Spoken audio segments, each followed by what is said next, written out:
¿Qué tal, estimados amigos y clientes? Vamos a ver el día de hoy temas importantísimos para tomar decisiones respecto al ejercicio 2022. Vamos a ver las reformas que se van a implementar y vamos a ver cuáles serían los efectos. Vamos a conocer algunos aspectos generales de esta reforma para que a final de cuentas cada uno de nosotros, de los contribuyentes o de los clientes, podamos tomar una decisión, podamos conocer qué es lo que cambió y en base en ello, pues generar el mayor beneficio que podamos tener en base a estas reformas fiscales que se van a dar a partir del 1 de enero del 2022. Pues finalmente, el 12 de noviembre del 2021 se publicaron las reformas fiscales en el Diario Oficial de la Federación. Entre algunas leyes que se reformaron está la Ley de Ingresos de la Federación del ejercicio 2022, la Ley del Impuesto sobre la Renta, la Ley del IVA, la Ley del IEPS, el Código Fiscal de la Federación, entre algunas otras. Podemos encontrar ahí, entre algunas otras, la Ley del ISAN. Obviamente esa ley va enfocada a las comercializadoras de vehículos, entonces únicamente vamos a tocar ciertos aspectos de las leyes que son más representativas y que día a día estamos conociendo y día a día estamos utilizando. Recordemos que estas reformas fiscales van a entrar en vigor a partir del 1 de enero del 2022. Aquí podemos ver dos cuadros comparativos en donde nos podemos dar cuenta, en función a la Ley de Ingresos de la Federación, la recaudación que espera tener el Estado en función a los impuestos que se van a cobrar. Recordemos que esta ley indica todos los ingresos o las fuentes de ingresos en donde va a recaer el peso de la tributación y también de los gastos que pueda ejercer el gobierno. Aquí podemos ver en estos dos cuadros comparativos la recaudación que espera tener el gobierno en función a las diferentes fuentes de ingreso que tiene: hidrocarburos, impuestos, remesas. Todo ese tipo de fuentes de ingresos se consideran para generar estos cálculos. Entonces podemos ver algo muy interesante, que el impuesto sobre la renta y el impuesto al valor agregado tienen un aumento considerable respecto al ejercicio 2021. Hay que ver el por qué está tratando o están considerando el gobierno este incremento tan sustancial. En función a las reformas fiscales, sí hay algunas cuestiones que en mi punto de vista hay que revisar y hay que ponerlo en un ojo clínico, porque si nosotros no tenemos algún conocimiento previo, podemos estar pagando un poco más de impuestos, a pesar de que no se incrementó y ni se generó algún otro pago de impuestos, pero sí por la mecánica que se está manejando en los diferentes regímenes fiscales. Hay que tener el conocimiento que nos permita aprovechar lo que la ley nos permite. Y bueno, pues comenzamos con el artículo 27. Las deducciones autorizadas en este título deberán reunir los siguientes requisitos. Este artículo nos habla evidentemente de los requisitos que deben contener cada una de las deducciones, y en específico se reformó la deducción de combustibles. En el pasado se tenía la posibilidad de facturar este tipo de gastos. Uno de estos requisitos es que sean pagados con tarjeta de crédito, tarjeta de débito o cualquier forma diferente al efectivo, aun cuando no rebasen los 2,000 pesos. ¿Sale?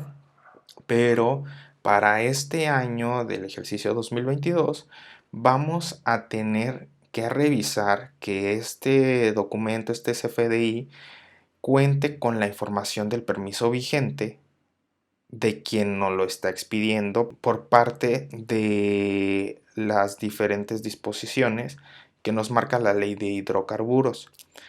Entonces, si bien es cierto, nosotros como clientes de las gasolinerías no vamos a tener que incluir ese dato, sí tenemos la responsabilidad de revisar que evidentemente esté contenido en cada uno de los FDIs para que pueda ser deducible, porque si no cuenta con ese permiso, no vamos a poder hacer deducible este tipo de gastos. Sí es un gasto que generalmente entre los clientes se maneja de una manera muy constante. Continuamos con el artículo 27 y con los requisitos. Aquí es algo bien interesante porque nos habla de los créditos incobrables. En el pasado únicamente nos solicitaba en los requisitos que se llevara un juicio, que se demandara al deudor. Sin embargo, con esta reforma, el juicio tiene que llevar a un término, una resolución ya definitiva para poder disminuir esa cuenta incobrable. Entonces aquí hay que tener también mucho cuidado porque sí es un cambio sustancial y que debemos considerar al momento de disminuir este tipo de cuentas incobrables, ¿sale? Entonces sí hay una diferencia. Al día de hoy todavía solamente es demandar al deudor sin que esperemos a la resolución, pero para el siguiente año sí es necesario que la resolución sea favorable o desfavorable por la autoridad competente y en base en ello poder disminuir la cuenta incobrable. Este es un tema muy importante también que en muchos noticieros estuvo mucho en boga y que a veces la información no es correcta, la que se da en diferentes noticias, en diferentes plataformas, inclusive en redes sociales. La obligación de los bancos es que cuando nosotros depositemos en efectivo una cantidad mayor a 15,000 pesos, tenemos o el banco tiene la obligación de dar aviso al SAT. Antes el aviso se daba anualmente. El día de hoy, con la reforma, se debe de dar mensualmente. Entonces, en mi punto de vista, aquí esta reforma va enfocada a la recaudación, a una mayor recaudación, ¿sale? Entonces hay que tener muchísimo cuidado con los depósitos en efectivo porque antes se tenía el pensamiento de que yo tenía una cuenta fiscal y una cuenta personal y que no me podía fiscalizar la cuenta personal. Ahorita eso ya dejó de existir, ya pasó a la prehistoria. Prácticamente todas las cuentas son fiscalizables, entonces si tenemos depósitos o distintos depósitos en un mes en efectivo y que suman la cantidad de 15,000 pesos, el banco tiene la obligación de reportar al SAT mensualmente, ¿sale? Y por ahí, si nosotros no hacemos nuestras declaraciones, si nosotros tenemos alguna discrepancia fiscal, puede ser que el SAT esté cobrando impuestos sobre ese ingreso, ¿sale? Entonces hay que considerarlo de una manera muy, muy concisa y hay que tener cuidado con esos depósitos. El régimen simplificado de confianza. Es un nuevo régimen, hay que conocer las reglas, hay que conocerlo, porque se va a implementar este régimen tanto para persona física como para persona moral, ¿sale? Entonces vamos a conocer un poquito sobre este régimen, sobre este nuevo régimen que vamos a estar utilizando el siguiente año. El régimen de incorporación fiscal está derogado. Únicamente las personas que hasta el 31 de agosto fueron inscritas pueden continuar todavía con los 10 ejercicios que les permitía la tributación de este régimen. Si yo me inscribo posterior a la fecha del 31 de agosto, voy a tener que cambiarme de régimen.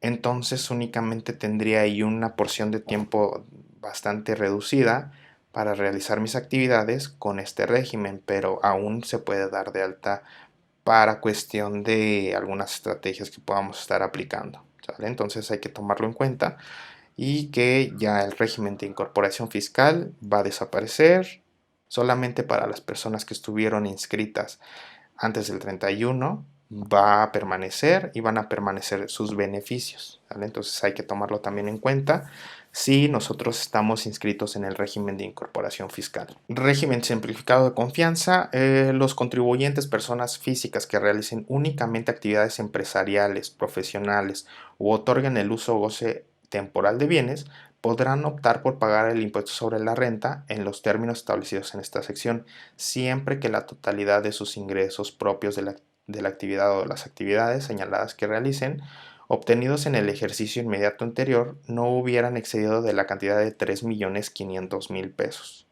¿Sale? Entonces, esa es la primer limitante. Si nosotros rebasamos los 3.500.000 pesos, tendríamos que estar tributando por el régimen que nos compete. Si es actividad empresarial, si es actividad empresarial y profesional, si es arrendamiento, si son premios, si son enajenación de bienes, etcétera.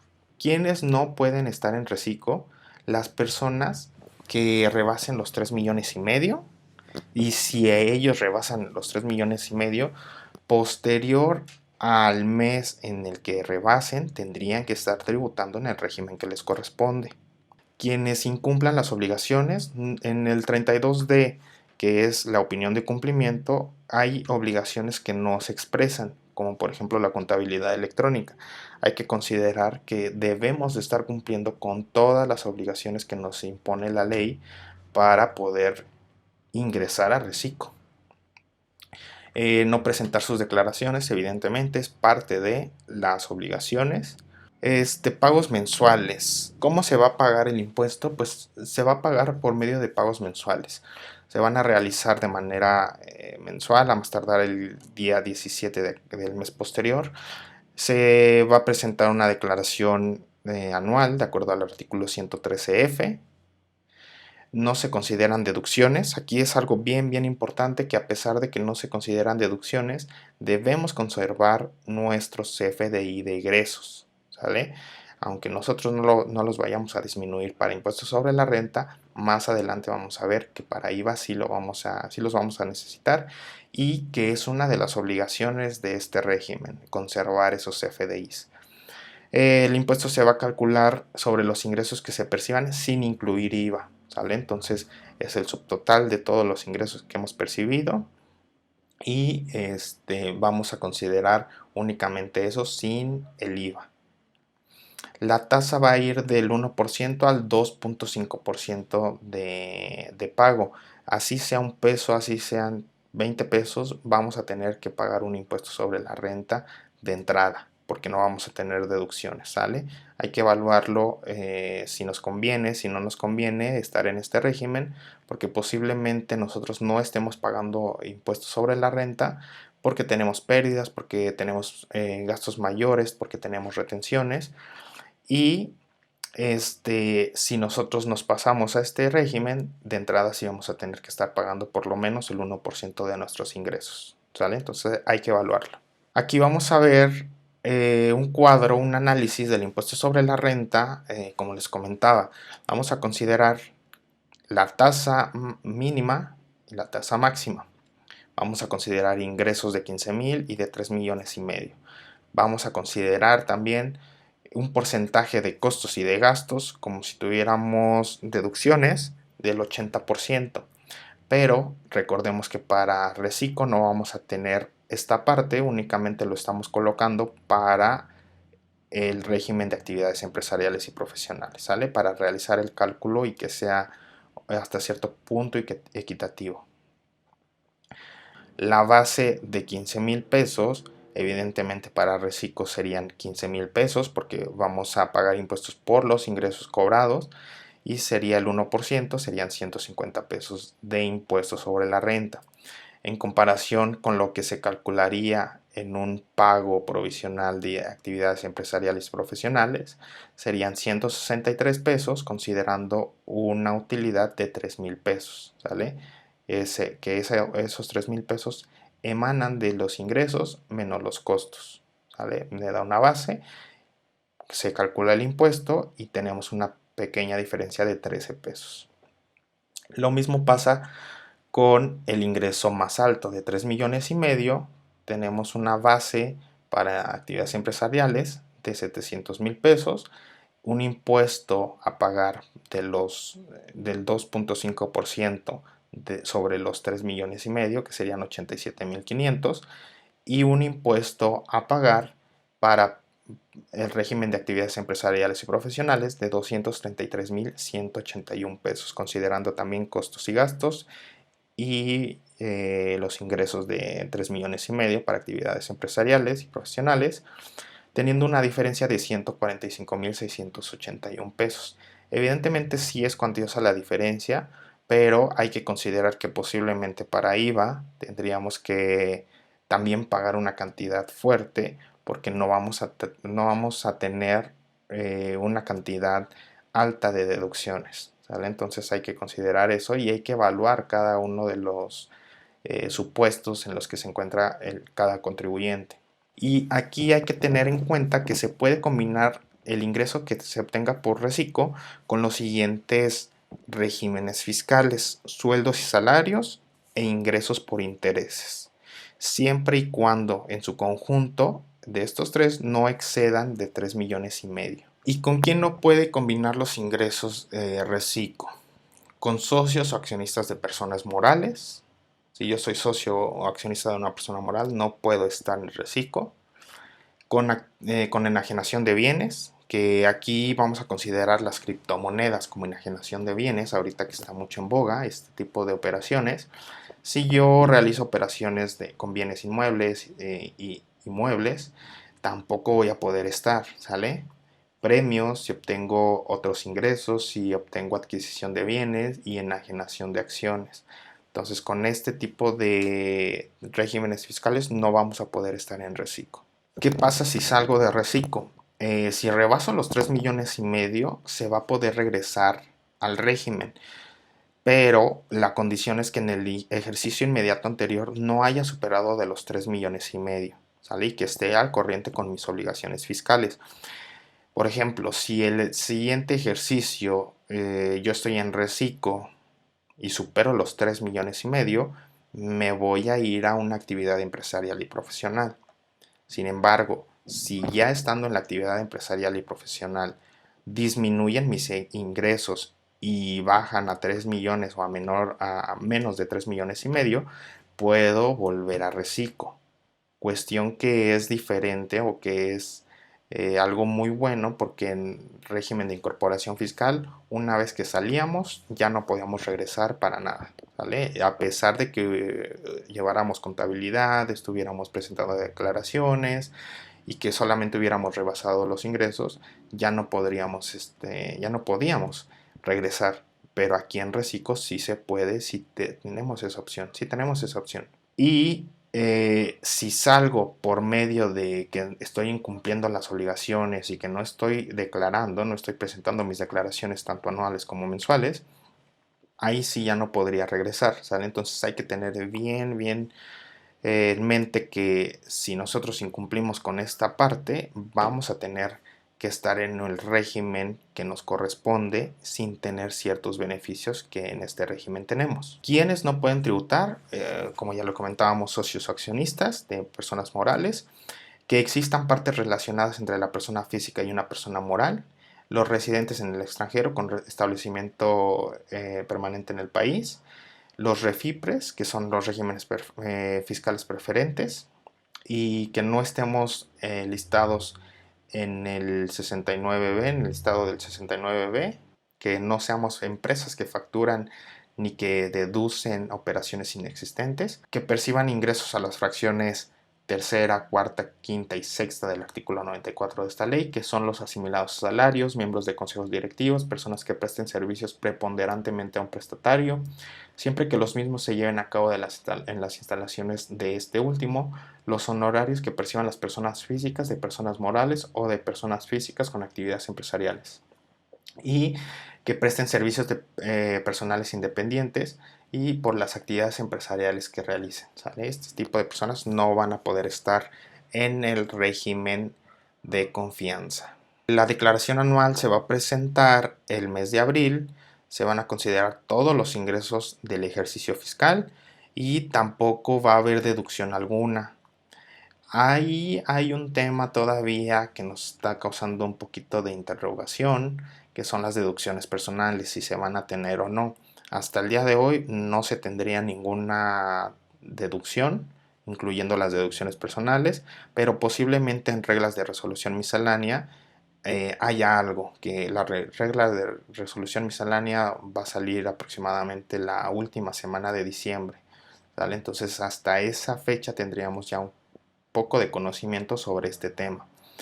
La tasa es la misma, es del 1% al 2.5% dependiendo de los ingresos y se le van a disminuir ciertos pagos. Vamos a verlo. Al impuesto se le va a poder disminuir los pagos mensuales del ejercicio por el que se declara y las retenciones que se le hagan. Me parece que es del 1.25% las retenciones que se van a manejar en este régimen. Y aquí en este cuadro comparativo vamos a ver el pago de impuesto anual, ¿sale? Los ingresos, volvemos al ejemplo, son 150,000 pesos en este caso. La tasa es del 1%, el impuesto serían de 1,500, pero si yo tuve pagos provisionales de 750 en el año, nada más voy a pagar 750 en la declaración anual. ¿Qué pasa si tenemos 3,5 millones de pesos de ingresos? Vamos a tener una tasa de 2.5% de impuestos, un impuesto de 87,500, pero si yo en mis pagos provisionales realicé un pago de 65,000 pesos, únicamente voy a pagar los 22,500 restantes, ¿sale? Entonces esa sería la mecánica. Aquí hay que tener algo bien claro, que en función al régimen que se ha creado, hay dos supuestos referentes al tema de delito de defraudación fiscal. El primero es cuando un contribuyente emita un CFDI y lo cancele, aun y cuando los receptores hayan dado efectos fiscales a los mismos. Es decir, no vamos a poder cancelar tan sencillo cada factura, cada CFDI. Hay que tener una razón, ¿sale? Y un comprobante documental para poderla cancelar. No va a ser como el día de hoy que me dicen, ¿sabes qué? Me equivoqué por el concepto, me equivoqué por X. Sí, vamos a cancelarla, pero necesitamos comprobación documental del por qué estamos cancelando esa factura, ¿sale? Y se tiene que hacer en el mes en el que se generó la factura. El siguiente supuesto es simular una prestación de servicios profesionales independientes a que se refiere el título cuarto, capítulo segundo, sección cuarta de la Ley del Impuesto sobre la Renta, que habla del reciclo, respecto de sus trabajadores, es decir, dar de alta a los trabajadores como reciclo. Aquí hay que tener muchísimo cuidado que si como patrones queremos disminuir el pago de cuotas obrero patronales, pago de IMSS, pago de Infonavit y pago de 3% sobre nómina y retenciones, se nos ocurre la brillante idea de darlos de baja a mis trabajadores y que nos den una factura como reciclo. Si la autoridad detecta este punto o esta simulación de operaciones, nos podemos meter en un tema de delito de defraudación fiscal que puede ser pagado con cárcel, ¿sale? Entonces hay que tener muchísimo cuidado y no cometer esos errores.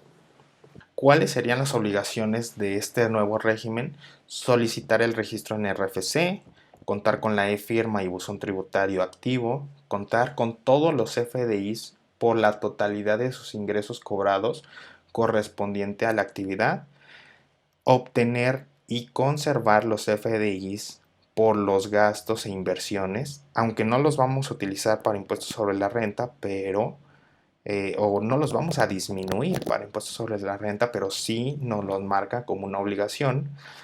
Y para IVA sí los vamos a utilizar, sí vamos a tener la misma mecánica que venimos manejando. Vamos a expedir los FDIs por los ingresos percibidos. Solo se va a poder cancelar en el mes en que se emita, ¿sale? Eso que quede súper claro. Si el contribuyente tiene empleados, deberá retenerles el ISR y pagarlo. Presentar las declaraciones a más tardar el día 17 del mes inmediato posterior. Presentar declaración anual en el mes de abril. Deberá pagar PTU en caso de aplicar.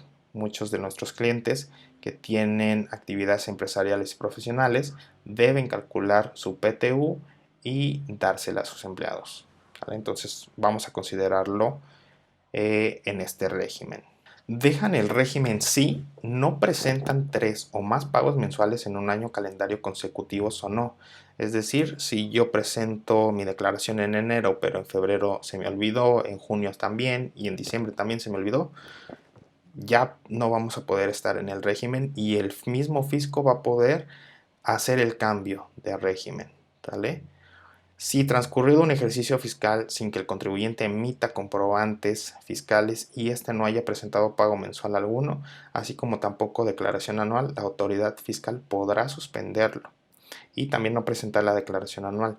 Sin embargo, aquí en los artículos transitorios nos indica que como es un nuevo régimen, todo esto va a ser aplicable a partir de 2023 porque va a dejar un año como periodo de gracia para que los contribuyentes vayan acostumbrándose al nuevo régimen y vayan teniendo un poquito de más conocimiento sobre todo este tipo de obligaciones, ¿sale? Entonces, esto va a aplicar a partir del 2023, pero sí hay que tomarlo en cuenta desde el inicio.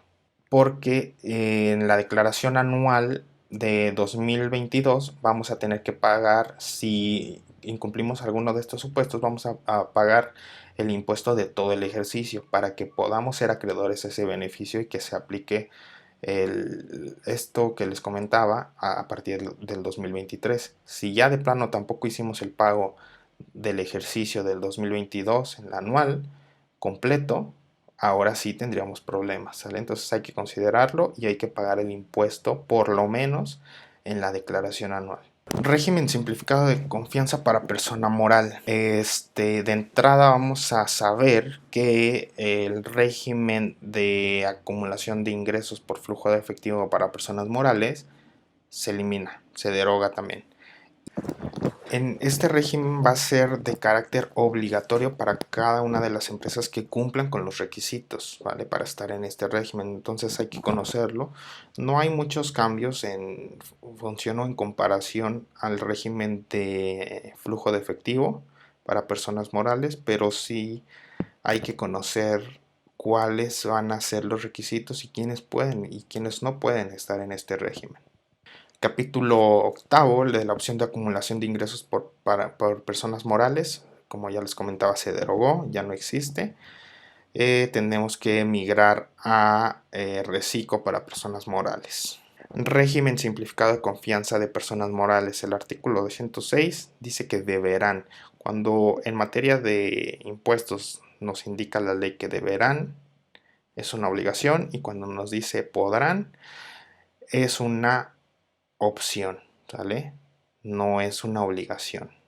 Pero en este caso, como nos indica el artículo 206, es un deberán, ¿sale? Entonces es una obligación.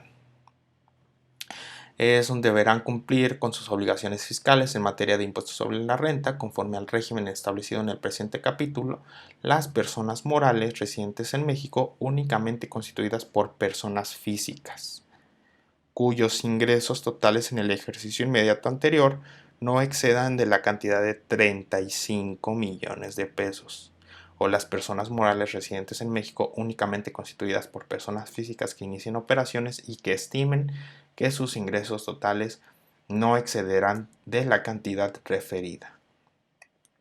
¿Sale? Entonces, aquí hay dos temas: que solamente estén constituidas las personas morales por personas físicas, que los socios sean puras personas físicas y que no rebasemos la cantidad de 35 millones de pesos.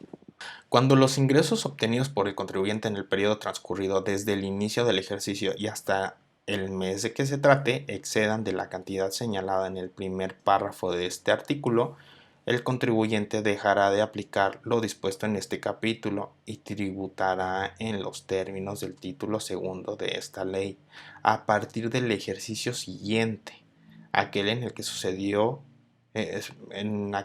excedió el monto citado, perdón. Entonces, a diferencia de personas físicas, que como comentamos es en el mes siguiente el cambio, aquí para personas morales es en el ejercicio siguiente. ¿Quiénes no van a poder tributar en este régimen? Las personas morales cuando uno o varios de sus socios participen en otras sociedades mercantiles donde tengan el control de la sociedad o de su administración, o cuando sean partes relacionadas, ¿sale? Entonces no vamos a poder con esta condición.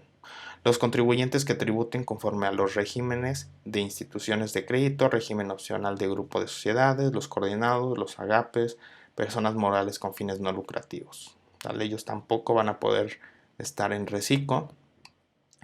Las sociedades cooperativas de producción y los contribuyentes que dejan de tributar conforme a lo dispuesto en este capítulo. Aquí es importante señalar que no pueden regresar, ¿vale? A pesar de que tengan menos ingresos, una vez que nos salgamos ya no hay vuelta atrás, no podemos regresar a este régimen y nos tendríamos que estar tributando en régimen general o en cualquier otro de que la ley nos marca. Y pues bueno, el artículo 207 nos habla que para efectos de este capítulo los ingresos se consideran acumulables en el momento en que sean efectivamente percibidos. ¿Sale? Nos queda un poquito semejante a lo que teníamos en el régimen de acumulación de ingresos por flujo de efectivo de las personas morales, que también era al cobro, el pago de impuestos, cuestión que es diferente en régimen general. En régimen general vamos a acumular cuando expedimos la factura, cuando cobramos o cuando entregamos el bien o el servicio. ¿Sale? Entonces sí hay alguna diferencia, porque si nos vamos a régimen general muchas veces me piden las facturas un mes, 2 meses con anterioridad para que pase el proceso de revisión con el cliente, y una vez que ya pasó su proceso les pagan les hacen el pago de la factura. Sin embargo, pues ya nosotros tuvimos que haber cubierto el pago de impuestos a pesar de que no estábamos con el flujo de efectivo porque no se había cobrado.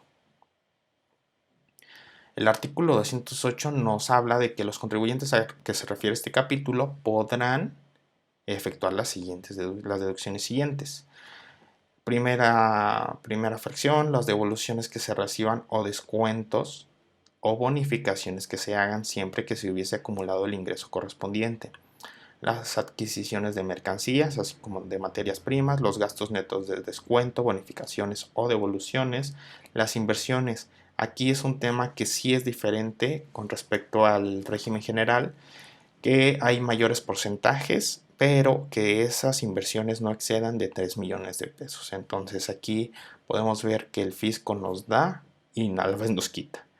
A la vez nos da un porcentaje mayor, pero nos limita con ese monto de inversiones. Si nosotros rebasamos esos 3 millones de pesos, vamos a tener que irnos a régimen general o a las reglas de régimen general, ¿sale? Para empezar a la deducción de inversiones de nuestros equipos.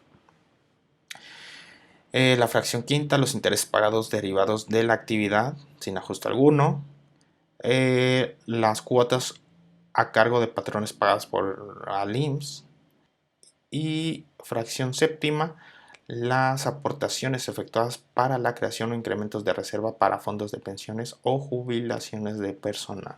Pagos provisionales, vamos a realizarlos a más tardar el 17 del mes inmediato posterior. Se va a contemplar la misma tasa del 30% sobre la utilidad fiscal para el cálculo del impuesto mensual.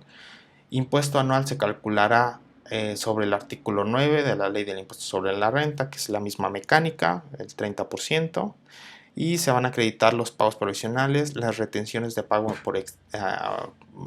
retenciones de pago en el extranjero y también los dividendos, ¿sale? Se considera el pago de PTU, pérdidas fiscales continúan con la misma mecánica, y dividendos aplica también la misma mecánica del artículo 140 de la ley del impuesto sobre la renta, ¿sale? Entonces no hay cambios significativos en estos aspectos. Los contribuyentes que a la entrada en vigor del presente decreto se encuentren tributando a lo dispuesto en el título segundo de la ley del impuesto sobre la renta, régimen general, o se encuentren aplicando la opción de acumulación prevista en el capítulo octavo del título séptimo que se deroga, deberán aplicar lo dispuesto en el capítulo doceavo del título séptimo de dicha ley, siempre que cumplan con los requisitos contenidos en dicho capítulo y presenten a más tardar el 31 de enero del 2022 un aviso de actualización de actividades económicas ante el SAT.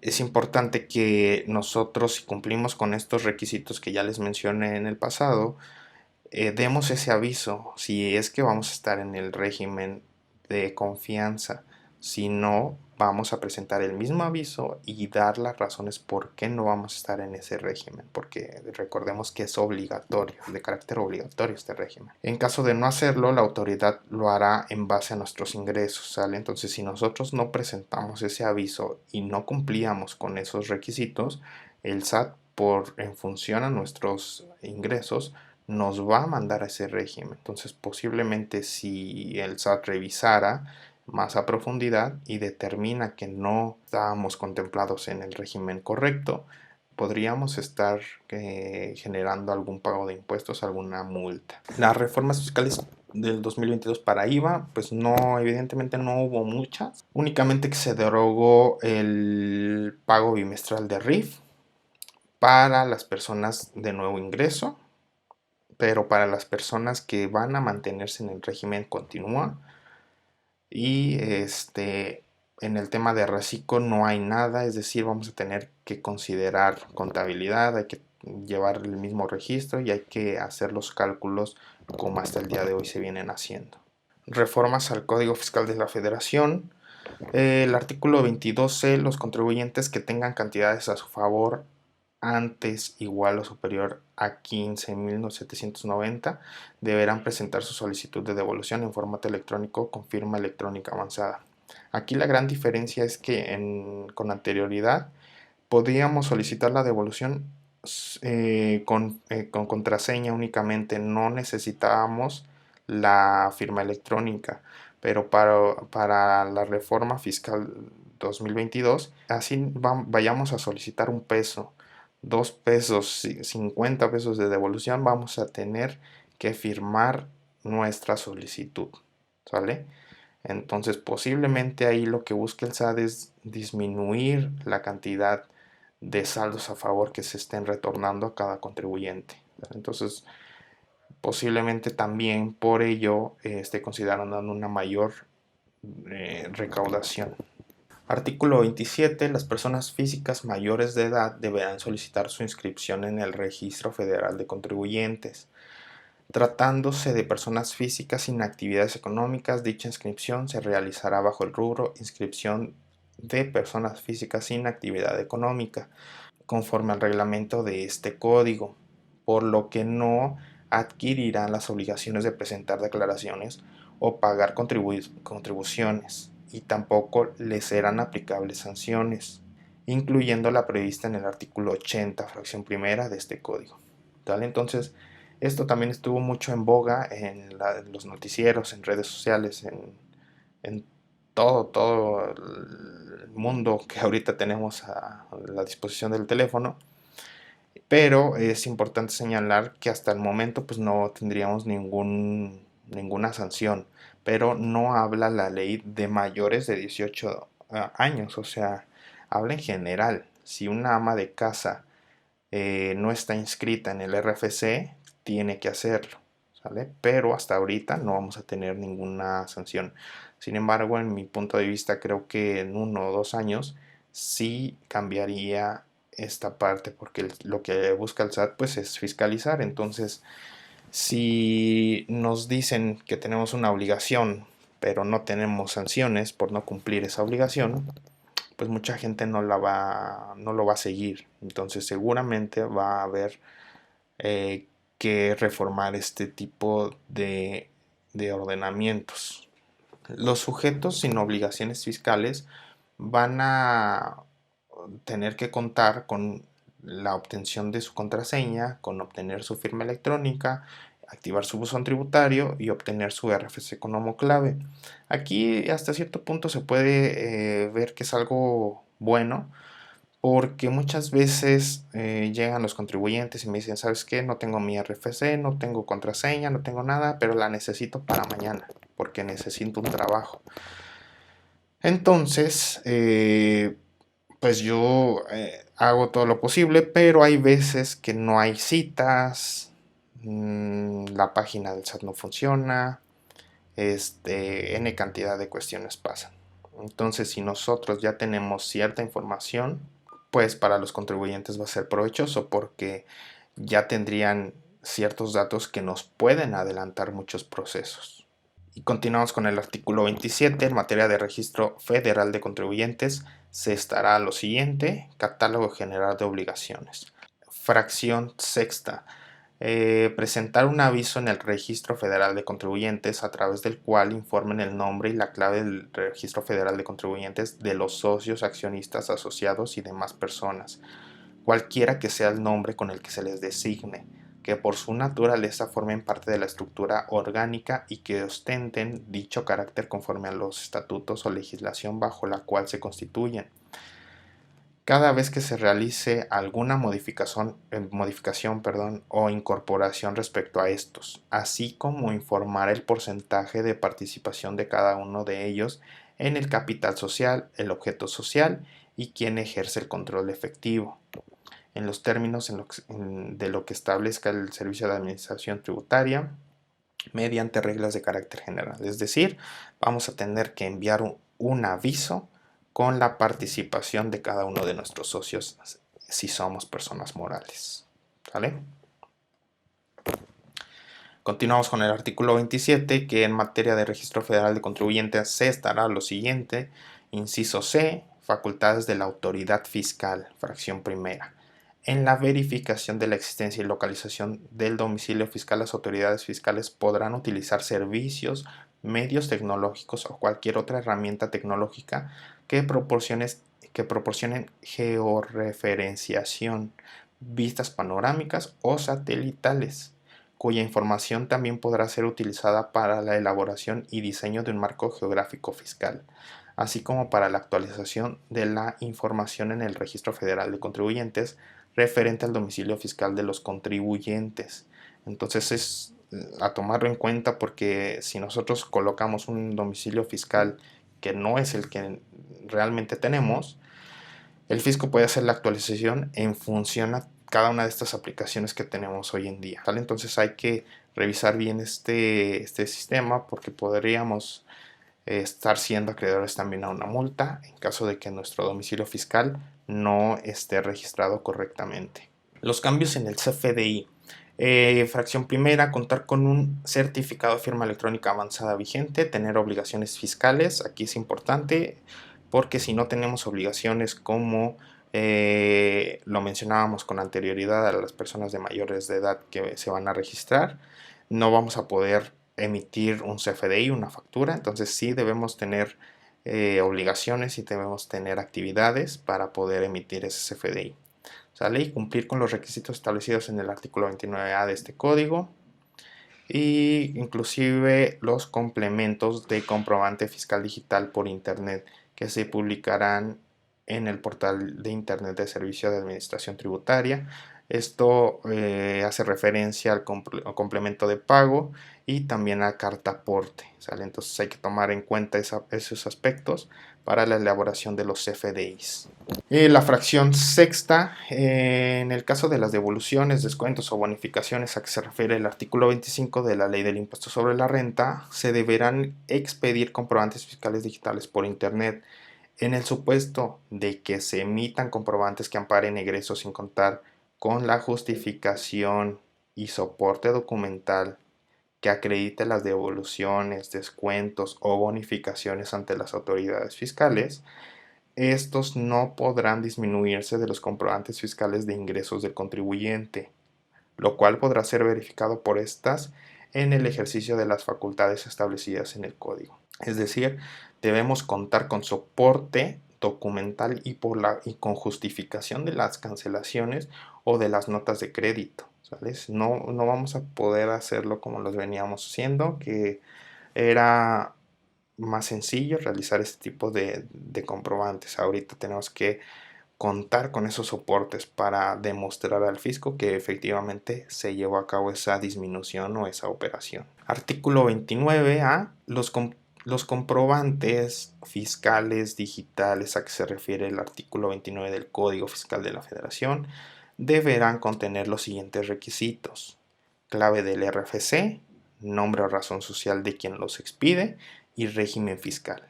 A favor de quien se expida, vamos a tener que contar con el RFC, nombre o razón social y código postal. Y cuando exista una discrepancia entre lo que yo estoy poniendo en descripción en el CFDI de los bienes, las mercancías, el servicio o de uso o goce señalados en el comprobante fiscal digital, la actividad económica registrada por el contribuyente y las actividades y obligaciones que éste esté poniendo en su constancia de situación fiscal, el SAT va a tener y va a poder hacer la modificación de su régimen, ¿sale? Entonces también hay que tener mucho cuidado con las descripciones que vamos a colocar en los FDIs y con nuestras obligaciones y nuestras actividades económicas que tenemos enlistadas en nuestra constancia de situación fiscal, ¿sale? Hay que tener mucho cuidado con ello. Y pues bueno, esas fueron todas las reformas.